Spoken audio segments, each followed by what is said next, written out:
Bienvenue dans cette formation complète sur les stop loss. Dans cette vidéo, on va voir ensemble les stop loss de base, les stop loss suiveurs, les stop loss créditeurs et les break-even. L'objectif de cette vidéo, c'est de vous donner à chaque fois les définitions concrètes des cas pratiques de mauvais stop loss et des cas également de bons stop loss. L'objectif, c'est qu'à la fin de cette formation, vous puissiez maîtriser correctement tous les types de stop loss pour que vous puissiez minimiser vos pertes et également continuer de maximiser vos gains de plus en plus. Il est très important de bien mettre ces stop loss et d'en mettre déjà de base parce que si vous mettez pas de stop loss, vous allez crasher votre compte. Il faut toujours que chaque position soit mise avec un stop loss qui est étudié. Petite parenthèse, on ne peut pas mettre de stop loss en se disant moi je mets toujours un stop loss à 50 pips, 60 pips, 100 pips, 20 pips. Il faut à chaque fois que le stop loss soit étudié en fonction d'un cas et d'un graphique précis. Ça va dépendre des supports, des résistances, des indicateurs également, mais pas en fonction de pips ou d'argent. Placer son stop loss trop serré, c'est pas bon non plus parce que les prix vont toucher votre stop loss avant parfois d'arriver même dans votre sens. Faut pas non plus le mettre à 10 km, sinon il suffit qu'on en touche 3 pour que vous perdez 50% de votre capital. Je vais donc vous expliquer brièvement dans cette vidéo comment placer un stop loss basique avant de vous montrer toutes les modifications possibles de stop loss parce que en ayant un stop loss qui est bien placé, vous allez augmenter grandement vos chances d'être rentable en trading. Je vous partage ici un graphique sur l'euro AUD en H4. Alors l'unité de temps n'a pas vraiment d'utilité dans cette vidéo parce qu'un graphique c'est un graphique, qu'il soit en M1 ou en H4. On va pas vraiment regarder l'unité de temps, on va plutôt regarder la forme des bougies et le contexte de base. Peu importe votre stratégie trading, vous devez mettre un stop loss dans tous les cas. Donc nous on va surtout regarder comment le mettre en fonction de quel facteur on va décider de placer son stop loss. Je vais d'abord vous donner un exemple d'un mauvais stop loss et ensuite on verra un exemple de bon stop loss. Par exemple, vous pourriez très bien avoir une idée d'acheter ici, d'avoir un objectif, un take profit qui pourrait être par exemple ici, en disant donc voilà les prix ont bien corrigé, on touche ici la moyenne mobile simple à 200 périodes et donc je vais travailler sur le rebond technique. Sauf que le problème c'est que si vous vous positionnez un petit peu trop tôt et que vous mettez votre stop loss de façon trop proche ou justement pas en fonction de bons indicateurs, on pourrait venir ici toucher votre stop loss avant de repartir dans votre sens. Des scénarios comme ça vous est déjà arrivé, je suis certain que ça a même parfois touché votre stop loss au pips près avant de repartir dans votre sens, ça, bien souvent, ça veut dire que votre stop loss n'a pas été suffisamment bien placé. Vouloir mettre un stop loss basique sur un graphique, on va faire attention aux supports et aux résistances, ainsi qu'aux creux et aux sommets, donc les points hauts, les points bas, etc. Je vais prendre par exemple ici un objectif, donc on voit que les prix ont beaucoup baissé, on a eu une correction haussière, mais les prix ont réintégré la moyenne mobile simple à 200 périodes, et on a ici une bougie d'engouffrement qui est caractérisée par un retournement de tendance, donc on a une accélération baissière corps, donc toute la baisse là pour le coup c'est assez normal ce qui se passe, et pour les besoins de cette vidéo on va dire qu'on a envie d'acheter maintenant, d'accord? Ça veut pas dire qu'il fallait forcément acheter maintenant, mais on va dire que voilà les prix ont beaucoup baissé, etc. Je vais travailler pour aller réintégrer la moyenne mobile simple à 200 périodes, voilà, et vous voulez arriver ici et votre question c'est est-ce que je peux mettre mon stop loss? La première règle ça va être de faire attention du coup au support. Donc là on a un support qui est ici, d'accord? Si je vais prolonger en fait mon support, je le mets ici, voilà. Vous voyez qu'il a fait quand même pas mal de son travail. Ici on a les grosses zones de support, ici support également, et je pourrais continuer en fait à le prolonger, support, résistance également. Là on voit également qu'il a fait un gros travail de support. Enfin bref, voilà, on est sur un niveau de support. Donc ça va être la première chose à regarder lorsque vous voulez mettre un stop loss, c'est où on en est sur un support ou sur une résistance. La deuxième chose à regarder, ça va être les points hauts, les points bas, etc. Là on a ici un point bas, on a ici un point haut, et donc l'objectif ça va être de se dire si on touche mon stop loss, je ne peux plus être d'accord avec mon analyse. En exagérant un petit peu mon explication, ce serait limite un signal pour mettre un trade opposé. Donc si vous mettez une vente et qu'on touche votre stop loss, c'est limite un signal d'achat. Voilà, c'est pas tout à fait aussi simple que ça, mais ça va vous donner une idée. Donc là, votre première question c'est à partir de quel moment je serai plus acheteur? À partir de quel moment ce sera vraiment vendeur? Vous avez deux réponses à cette question. Déjà la première première, ce serait dans cette zone ici. Si on touche cette zone-là, on aura cassé un gros support et donc ça ne sera pas vraiment acheteur. Ça sera plutôt vendeur parce qu'on aura cassé un gros support. Donc ça, ce serait déjà une première indication. La deuxième indication, ce serait ici, en disant, bon, si on fait un point bas plus bas que le point bas précédent, ça sera toujours la théorie de dos, on sera encore en tendance baissière, donc ça sera plutôt vendeur et pas acheteur. Donc là, vous allez du coup regarder un petit peu où vous allez pouvoir mettre vos stop loss. Vous pouvez soit le mettre ici, en vous disant, si on touche mon stop loss, ça voudra dire qu'on aura fait un point bas plus bas que mon point bas précédent. Ou alors vous allez pouvoir le mettre ici, juste là, en se disant, si on touche mon stop loss, on aura cassé par le bas un support qui est très important et donc ça sera plutôt vendeur et pas acheteur. Alors en regardant un petit peu ici le point d'entrée, je vais avoir un premier stop loss ici à 40 pips, un deuxième stop loss ici à 80 pips, donc forcément plus vous allez le mettre loin, plus vous allez avoir des sécurités supplémentaires. Et en fonction de votre stratégie trading, vous pouvez à peu près vous donner une idée de stop loss. Donc en début de vidéo, je vous ai dit qu'il fallait pas mettre un stop loss en fonction des pips uniquement. Par exemple, sans même regarder le graphique, mettre à chaque fois un stop loss à 30 pips. Ça, c'est pas quelque chose à faire. Par contre, en fonction de votre stratégie trading, vous avez quand même une ordre d'idée de pips de perte à respecter. Vous pouvez pas vous permettre de perdre 100 pips si vous faites par exemple de l'intraday. Ici, en swing trading par exemple, on pourrait très bien aller chercher un stop loss qui se rapproche de 80 pips, alors qu'en day trading, on pourrait par exemple prendre ce stop loss ici à 40 pips. Donc tout va dépendre également de votre stratégie trading, de ce que vous voulez aller chercher, etc. En général, quand on fait du swing trading, on veut surfer sur la vague. On va pas aller chercher un trade à contre-tendance en swing. Ça sera plutôt pour du day trading ce trade-là, en se disant je veux aller chercher une courte correction et donc ce stop loss pourrait être approprié. Donc voilà ce que vous devez faire. Vous devez toujours également, lorsque vous tracez un stop loss, vous posez la question entre le ratio gain-risque. Est-ce que perdre 2 fois plus pour une seule sécurité supplémentaire, ça vaut le coup? Pas tellement. Par contre, si vous pouvez perdre 10% ou 20% de plus, par contre vous avez 1, 2, 3 sécurités supplémentaires qui viennent s'ajouter à votre trade, là par contre ça vaut le coup. Donc en dézoomant, etc., en traçant quelques petits tracés, je pourrais potentiellement regarder ici si j'ai pas un support oblique et donc là je vais avoir une sécurité supplémentaire, j'ai mon support horizontal et mon support oblique et donc avec ce stop loss là j'ai 2 sécurités. Avec un stop loss là j'ai 3 sécurités parce que j'ai ce support ici qui va venir en aide. Pour autant je perds 2 fois plus, donc ça vaut pas vraiment le coup. Donc voilà comment tracer un stop loss dit de base. Je vais vous donner un autre exemple. Par exemple sur l'euro USD, je suis ici sur un sommet, on avait une résistance là, on a une autre résistance ici, donc on a tenté une fois, on a échoué, on retente une fois, on est en train d'échouer. Je peux donc me dire, c'est très bien, je vais placer ma vente ici et je vais placer un T-profit ici. Où est-ce que je peux mettre mon stop loss?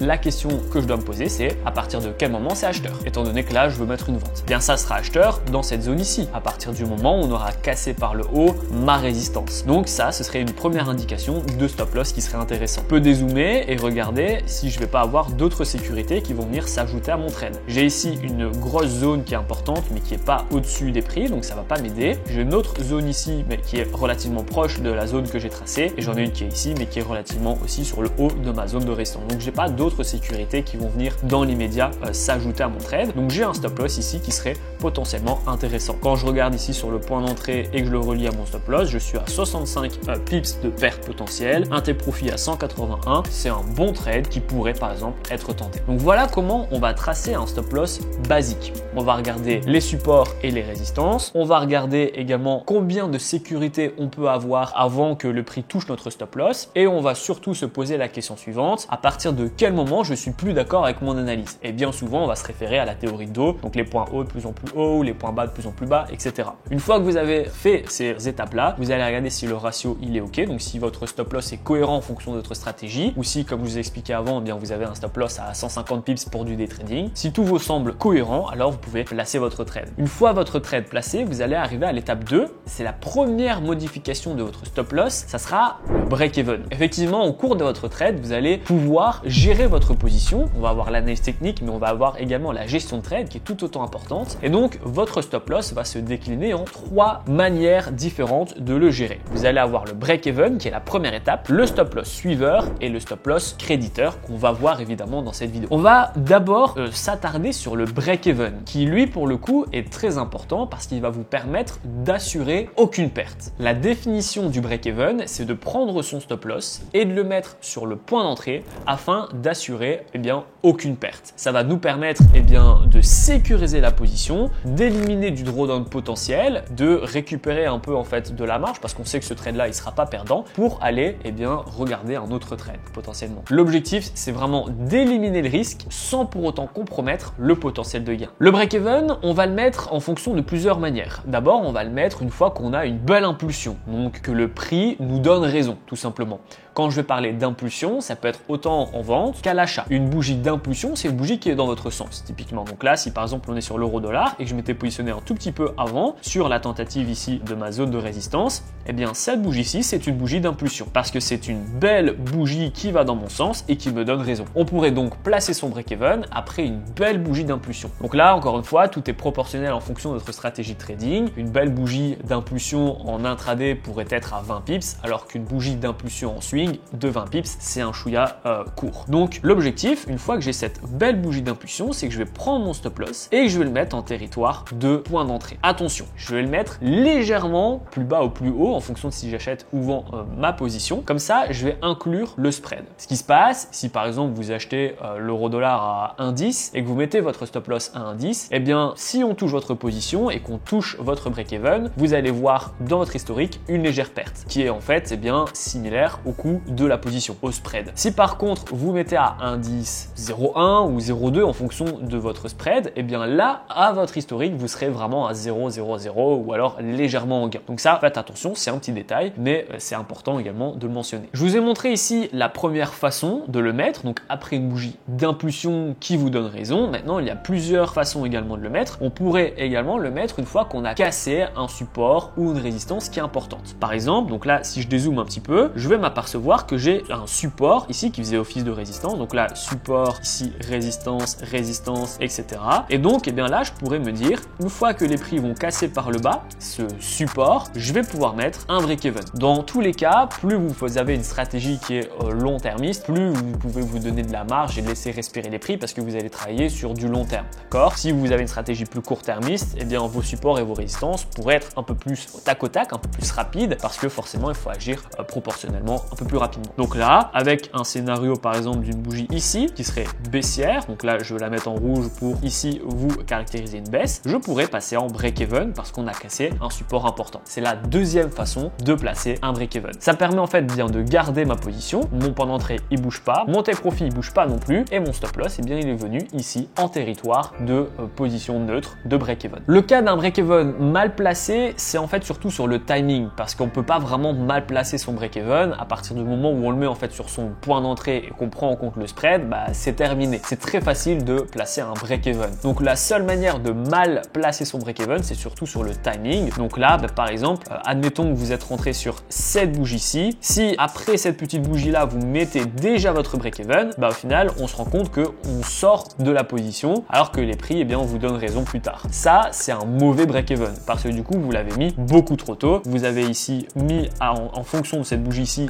de 10 pips. 10 pips, c'est pas une bougie d'impulsion, du moins pas en H4 en swing trading, d'accord? Donc il faut éviter de mettre son break-even trop tôt. Il faut toujours essayer de laisser respirer les prix afin que justement ce scénario-là, ne puisse pas vous arriver. On laisse la possibilité au prix de respirer, de corriger un petit peu, enfin ainsi de laisser ici de la marge pour que le break-even, s'il est touché, on a vraiment replié. Dernier point important à prendre en compte lorsqu'on veut mettre un break-even, évitez de le mettre en période de forte volatilité. Par exemple, pendant une annonce économique ou pendant une tentative de grosse résistance ou de gros support. Moi, je vais plutôt vous conseiller à chaque fois de le mettre lorsqu'on n'a pas d'annonce économique à venir et qu'on est sur un support ou une résistance, peu importe, mais qui a été clôturé. Donc, on a vraiment testé, échoué ou pas, mais attendez vraiment la clôture de la bougie pour décider si oui ou non vous mettez un break-even. Parce qu'on peut très bien casser et baisser, vous passez en break-even, sauf qu'après on corrige et vous êtes plus sur la position. Donc, attendez bien la clôture de la bougie pour analyser les ombres et le corps de la bougie avant de prendre votre décision. On va passer maintenant à la deuxième modification du stop loss qui passe d'un break-even à un stop loss suiveur ou un trailing stop. Alors, je ne vais pas forcément vous recommander de mettre un stop loss suiveur, mais je vais vous expliquer pourquoi et je vais vous expliquer également comment le mettre dans le cas où vous voudrez le faire. Mais par définition, un stop loss suiveur, c'est un stop loss qui va suivre de manière dynamique les prix pour vous assurer des gains de plus en plus hauts pour le coup, parce que plus les prix ils montent sur un trade à l'achat, plus votre stop loss suiveur il va monter et accompagner les prix. Pareil pour la vente, si les prix baissent, votre stop loss suiveur va suivre automatiquement les prix à la baisse. Donc vu comme ça et expliqué comme ça peut être intéressant, sauf qu'il y a un gros problème sur le stop loss suiveur, c'est qu'il est dynamique, mais il va à chaque fois monter dans un scénario positif, mais jamais replier. Donc plus les prix vont monter, plus le stop loss va monter avec les prix, mais sauf que dès qu'on a une correction, on pourrait très bien toucher votre stop loss suiveur. Alors que cette correction n'est potentiellement pas très importante, on a juste un petit peu de volatilité ou une petite mèche et vous êtes plus dessus. Je vous donne par exemple un scénario ici où vous avez pris cet achat avec par exemple un stop loss ici et un take profit là. Les prix montent, donc c'est très bien. Dans le scénario où les prix montent, les prix le stop loss va accompagner automatiquement les prix, sauf qu'en fait vous allez sortir dès la moindre petite correction. Vous allez pouvoir modifier l'écart de pips sur votre stop loss suiveur. Vous pouvez décider que votre stop loss suit les cours avec un gap de 10 pips, 20 pips, 50 pips, c'est à vous de choisir. Plus le gap il est long, plus justement ça va vous permettre de laisser respirer les prix, mais ça va vous permettre également de perdre du gain entre guillemets. Si vous le mettez à 10 pips, vous allez pouvoir sécuriser le plus possible de gains, mais à la moindre correction vous allez sortir. Donc c'est pas forcément ce que je vais recommander parce que encore une fois c'est assez difficile de placer et vous pouvez vite vous faire sortir bêtement entre guillemets. Si vous faites du swing trading, je pourrais potentiellement vous recommander un trading stop, un stop loss suiveur à 30, 40, 50 pips, ça peut être intéressant. Mais si vous faites du day trading ou de l'intraday, je ne vais pas forcément vous recommander de faire cette manipulation et vous allez plutôt vous tourner sur un stop loss créditeur qu'on verra juste après. Je vais conclure également en vous donnant la même information que pour le break-even. Si vous mettez un stop loss suiveur à 10 pips sur l'euro-dollar juste avant une annonce économique, c'est 100% touché. Donc là aussi, il faudra l'adapter en fonction de la volatilité et de si on a des annonces économiques ou non. Donc ça, faites très attention. Vous pourrez du coup plutôt utiliser le stop loss créditeur que je recommande personnellement. Justement, parlons-en, le stop loss créditeur, SLC. Donc la définition, c'est simple. On va prendre son stop loss et on va le mettre en territoire positif pour assurer un gain dans tous les cas. En fait, l'idée, c'est que si on touche son stop loss, étant donné que son stop loss, il est plus haut ou plus bas que son point d'entrée, du moins il est en territoire positif, on va gagner de l'argent. Donc ça, c'est super intéressant parce que ça va vous permettre de sécuriser à coup sûr de l'argent sans pour autant perdre votre trade, votre point d'entrée et avoir un manque à gagner. On pourrait potentiellement avoir tendance à couper facilement ses positions lorsqu'on débute. On voit 20 pips, 30 pips, 40 pips de gain, on est content, on coupe la position et on se rend compte qu'en fait, ça continue dans notre sens. Mettre un stop loss créditeur, ça permet de laisser courir les gains, mais de les assurer quand même tout en gardant un point d'entrée au même endroit. Il y a beaucoup de choses à savoir pour maîtriser correctement les stop loss créditeurs et éviter de se faire à chaque fois toucher son stop loss créditeur et voir les prix continuer dans son sens. Donc je vais vous les lister dans cette vidéo évidemment. La première chose, c'est qu'on va les mettre à chaque fois sur des bougies d'impulsion. Dès qu'on a une grosse bougie dans notre sens, on peut éventuellement bouger son stop loss créditeur. Par contre, si on a une bougie de correction, peu importe la taille de cette bougie de correction, même si elle est toute petite, on bouge pas son stop loss créditeur. On va à chaque fois le bouger quand les prix ont avancé de manière conséquente. Également, si on a une bougie qui est dans notre sens, mais qui fait 5, 10, 15, 20 pips, on ne bouge pas non plus. On veut à chaque fois de l'impulsion. Je vais vous dire également comment le modifier ce stop loss créditeur, mais il faut laisser de la marge. Donc soit vous allez le modifier en fonction des bases des bougies précédentes, je vais l'expliquer juste après, soit en fonction des supports et des résistances clés. En fait, le stop loss créditeur, vous allez le mettre un peu de manière identique qu'un stop loss de base, en vous disant, ok, maintenant que j'ai des nouvelles informations sur mon graphique, parce que les prix ont bougé, à partir de quel moment je serai plus forcément d'accord avec mon analyse, parce que je dirais que les prix se seraient retournés. Et ce serait potentiellement un bon endroit pour mettre votre stop loss créditeur. Donc tout ce que je vous ai raconté là, je vais vous l'expliquer et on va arriver ici sur l'USD JPY. Admettons que j'étais rentré ici à la vente, d'accord, je vois une petite bougie ici qui me donne raison, mais c'est pas une bougie d'impulsion. Cette bougie ici, par contre, c'est une bougie d'impulsion. Je pourrais donc commencer à modifier mon stop loss pour le mettre en stop loss créditeur. De deux manières. Soit je vais le mettre sur la base de la bougie H4 précédente, en cas de swing trading. Si vous faites de l'intraday, vous allez le mettre sur la base de la bougie M15 précédente et ainsi de suite. Encore une fois, notez que plus vous allez réduire l'écart entre le point du cours actuel et votre stop loss créditeur, plus on pourrait le toucher rapidement / facilement. Plus par contre vous laissez de la distance entre les points de cours actuel et votre stop loss créditeur, plus vous allez vous donner de la marge sur les corrections. Il ne faut pas le mettre non plus de manière trop éloignée parce que sinon vous allez juste avoir un manque à gagner. Donc là, la solution première, donc à la base de la bougie H4 précédente, précédente, c'est celle-là, étant donné que j'attends la clôture. Ça bouge pas, hein. On va toujours modifier son stop loss sur les clôtures des bougies. Donc là, j'attends bien la clôture de cette bougie qui me montre que c'est une bougie d'impulsion pour que je puisse avoir cette conclusion de me dire je le mets à la base de la bougie H4 précédente. D'accord? Cette bougie-ci est une bougie de correction. Même si elle est petite, elle ne me permet pas de mettre mon stop loss créditeur ici parce que c'est une bougie qui n'est pas dans mon sens. Il faut vraiment être strict là-dessus. Cette bougie-ci, c'est une nouvelle bougie d'impulsion. Donc je peux mettre mon stop loss créditeur à la base de ma bougie H4 précédente. Ici, c'est pas une bougie d'impulsion. Ici, c'est une bougie d'impulsion. Je peux donc le mettre à la base de la bougie H4 précédente. Ici, je touche pas et ainsi de suite. Vous avez compris le truc. Donc ça, ce serait mettre et déplacer son stop loss créditeur en fonction des bases des bougies précédentes. L'autre moyen de placer et de modifier son stop loss créditeur, ce serait donc sur des niveaux de support et de résistance, de la même façon qu'on mettrait un stop loss de base qu'on a vu au tout début de cette vidéo. Donc si par exemple, j'ai montré là avec un stop loss, un point d'entrée ici et un take profit là, j'ai déjà au préalable analysé les blocages entre guillemets, donc les résistances. J'ai ici par exemple un support oblique que je pourrais tracer, j'ai un support qui va être ici, qui va m'embêter, j'ai, si je dézoome un petit peu, ici un niveau qui est assez important avec le support là, la résistance ici et le support là, et je vais faire par exemple un tout dernier exemple avec ici ce rebond là et ce travail de résistance ici. Donc maintenant que j'ai mon point d'entrée ainsi que toutes les résistances clés avant mon take profit, je pourrais me dire, eh bien chaque fois qu'on va casser un support là, en l'occurrence important, je vais déplacer mon stop loss créditeur. Donc si on casse par le bas mon support 1, je vais déplacer mon stop loss créditeur un peu en marge. Donc là, je vais le mettre ici par exemple en disant, si on touche mon stop loss créditeur, ça voudra dire qu'on aura réintégré par le haut ma résistance du coup et qu'on aura ravalé ma bougie là, donc ça sera plutôt acheteur. Ensuite, eh bien donc ça c'est cassé. Ma deuxième étape, ce serait de casser ce niveau là, d'accord? On finit par le casser avec cette bougie ici. Je peux donc mettre mon stop loss créditeur ici en me disant, si on touche mon stop loss créditeur, ça voudra dire qu'on aura réintégré ici là mon support donc mais qui devient une résistance horizontale ainsi que ma résistance oblique. Une fois que c'est cassé et qu'on arrive à casser ce niveau là, eh bien je pourrais mettre mon stop loss créditeur ici en me disant que si on touche mon stop loss créditeur, on aura réintégré ma résistance horizontale, etc.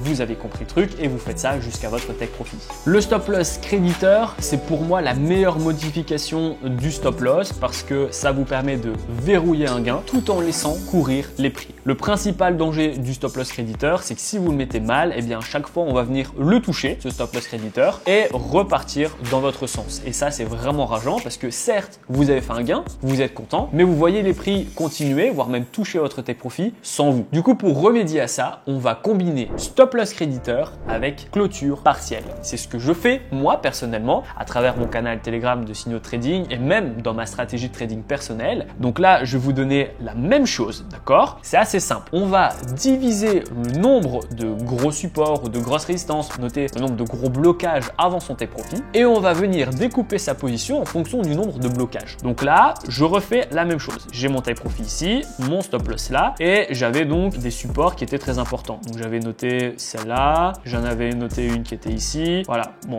peu importe. On va dire qu'on a 3 gros supports. Le premier ici, le deuxième là et le troisième là. C'est les 3 gros blocages. Donc ça, je vais la supprimer parce que au final, bon, elle a été percée, etc. Elle est moins importante parce qu'elle est moins ancienne. Donc ça, c'est les 3 gros blocages avant mon take profit. Qu'est-ce que je vais faire? Je vais placer du coup ma position. Donc là, admettons, mon stop loss il était à 66 pips, il me fait perdre 750 €. Ok, ça me va très bien, etc. Je place la position. Je vais découper ma position en 3 et mettre mon stop loss créditeur à chaque fois qu'on casse les étapes. Donc là, on casse ici mon premier gros support. On casse les clôtures par le bas. J'attends évidemment la clôture qui vient confirmer la cassure de ce support. Donc qu'est-ce que je vais faire? Je prends mon stop loss et je le mets ici. Par exemple, en me donnant du coup de la marge sur le ravalement et en me disant si on le touche, là on aura réintégré. Voilà, c'est la même chose, la même explication. Et ce que je vais faire, c'est que vu qu'on a cassé ce premier blocage, je vais couper partiellement ma position. Donc là, admettons que j'avais un lot à 1, d'accord? Un lot à 1.00, c'est plus facile pour le calcul. Je vais couper partiellement 0.33 de mon trade. Ça va me permettre de faire un gain qui est assez intéressant tout en laissant respirer les prix. Et en plus, je sécurise ma position parce que je sais que même si ça se retourne, j'aurai pas une perte, d'accord? Donc je vais la laisser là. Et je vais la laisser ici. Mon stop loss créditeur, je le bouge plus, même si on casse le deuxième et le troisième. Du moins, je vais donner beaucoup plus de marge parce que moi, je vais me concentrer sur les clôtures partielles. Donc là, ici, si on casse le deuxième blocage, blocage, je vais reclôturer 0.33. Comme ça, je reprends un gain lorsque les prix ont atteint 100% entre guillemets de mon plus haut au moment T, et je vais prendre mon stop loss et je le bouge pas parce que là, je vais me donner une sécurité supplémentaire. Donc là, dans l'exemple précédent, on l'aurait mis par exemple ici en me donnant qu'une seule sécurité, mais là, vu que j'ai fait une clôture partielle, je vais me garder deux sécurités et pas qu'une seule. Donc ça me permet de laisser respirer encore plus les prix et d'éviter qu'on vienne toucher tout pile poil mon stop loss créditeur pour repartir à la hausse. Donc je donne de la marge, mais pour éviter justement d'avoir du manque à gagner qui part, je vais quand même clôturer au moment où je suis le plus en gain possible une partie de ma position. Donc là, je laisse courir les prix. J'arrive au troisième blocage. Donc vraiment, c'est cette bougie-ci qui casse et clôture par le bas. Ici, on casse, mais on clôture pas. Donc c'est vraiment cette bougie-là qui casse et clôture par le bas, mon dernier blocage. Je vais donc reclôturer une partie de ma position. Là, ici, je pourrais recouper 0.33, bien que ici, mon take profit, il n'était pas sur le troisième blocage, mais il était tout proche. Donc soit vous recoupez 0.15 et vous laissez un petit peu jusqu'à votre take profit. Ça dépend à chaque fois du cas par cas. Et là, ce que vous allez faire, c'est que vous gardez deux sécurités. Donc là, vous allez mettre votre stop loss créditeur qui est ici. Comme ça, vous avez une et deux sécurités. Et vous allez laisser donc finir par toucher le take profit, mais c'est un peu la même chose. Si vous aviez une autre ici, clac, et qu'on finit par casser et clôturer, hop, on reprend une deuxième sécurité. Sécurité 1, sécurité 2 et ainsi de suite jusqu'au take profit core. L'objectif, c'est assez simple, c'est de laisser respirer encore plus les prix, mais de faire une clôture partielle pour prendre l'argent au moment T quand il est là, tout en conservant son point d'entrée de base qui, moi, était ici, mon take profit de base. Comment placer son lot? Ça, c'est assez simple. Donc, on va calculer le nombre de blocages qu'on a avant son take profit. Donc, moi, c'est vrai que ici, dans mon exemple, j'en avais 3 avant mon take profit. Donc, soit je mettais un lot à 1 et je coupais 3 fois 0.33. Sauf que là, du coup, c'est pas tellement bon parce qu'on allait arriver à 100% de ma position alors qu'on n'avait pas encore atteint mon take profit. Donc là, j'aurais plutôt dû le diviser en 4 et vous avez compris l'explication. Et là, je devrais donc par exemple couper 0.25, 0.25, 0.25 et si mon take profit est touché, j'aurai les 0.25 au final qui auront été touchés, donc j'aurai plus du tout de lot restant sur ma position. Donc voilà comment on utilise les stop loss créditeurs. Une fois que vous avez maîtrisé ce stop loss créditeur combiné avec les clôtures partielles, vous savez maintenant maîtriser correctement les stop loss en trading. C'est vraiment super facile.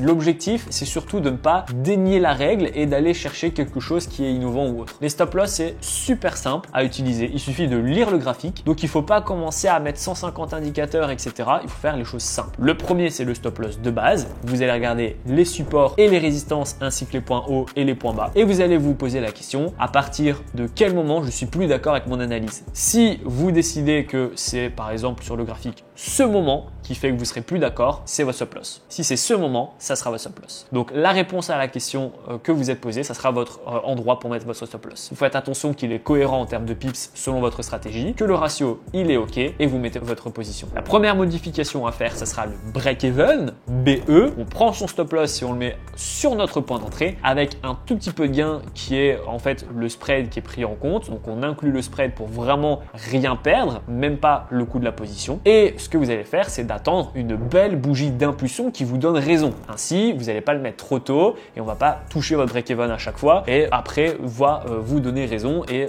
se diriger vers votre take profit. Vous pouvez également attendre qu'on casse un support ou une résistance importante avant de mettre un break-even. Comme ça, ce support ou cette résistance importante deviendra une sécurité avant de repartir sur votre point d'entrée. Une fois que vous avez mis un break-even, que votre position continue d'aller en votre faveur, il sera temps de mettre un stop loss créditeur ou un stop loss suiveur. Le stop loss suiveur, vous allez l'utiliser en cas de forte tendance haussière ou forte tendance baissière lorsqu'il n'y a pas beaucoup de volatilité et que ça trace à la hausse ou à la baisse. Ça peut être intéressant, surtout si vous faites du swing trading. Mais bien souvent, la plupart d'entre vous, vous allez utiliser un stop loss créditeur. Le stop loss créditeur, vous allez le bouger à chaque bougie d'impulsion conséquente. Donc, à chaque fois que les prix vont bien dans votre direction, vous pouvez modifier votre stop loss créditeur, mais vous n'allez jamais le modifier si on a une bougie de correction ou si on a une petite bougie d'impulsion. Une fois que vous allez pouvoir modifier votre stop loss créditeur, soit vous décidez de le mettre sur la base de la bougie précédente en attendant les clôtures évidemment à chaque fois, soit vous allez attendre qu'on casse des supports ou des résistances importantes et vous posez la même question que lorsque vous placez votre stop loss de base, à savoir à partir de quel moment je serai plus d'accord. À partir partir de quel moment on se sera retourné et pas juste corrigé. Ça sera une bonne indication pour mettre votre stop loss créditeur. Et enfin, dernière étape, je dirais même c'est une addition, c'est pas ça ou ça, mais plutôt ça et ça. Faites des clôtures partielles pour prendre le beurre et l'argent du beurre. Donc une fois que vous avez mis votre stop loss créditeur de manière bien stratégique, eh bien vous allez clôturer une partie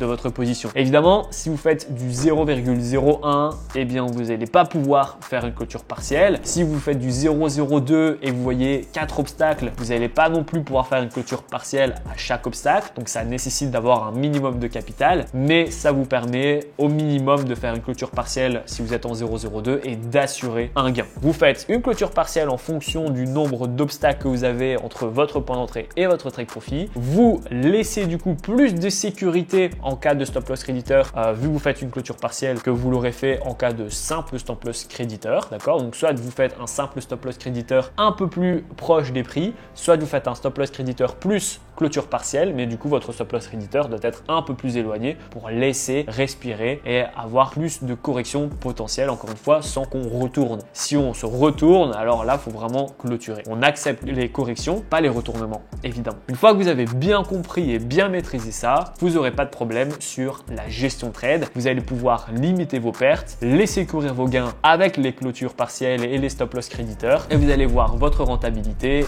s'améliorer drastiquement. J'espère que cette formation vous a plu. Si c'est le cas, vous me le dites en commentaire. N'oubliez pas que si vous voulez un petit coup de pouce sur votre période d'apprentissage ou simplement un complément de revenus chaque mois, vous avez la possibilité de rejoindre mon canal Telegram totalement gratuitement. C'est le premier lien dans la description. Chaque matin, je vous envoie un signal de trading à copier pour que vous puissiez copier ma rentabilité personnelle. Je vous dis à très bientôt pour la prochaine formation sur ma chaîne YouTube.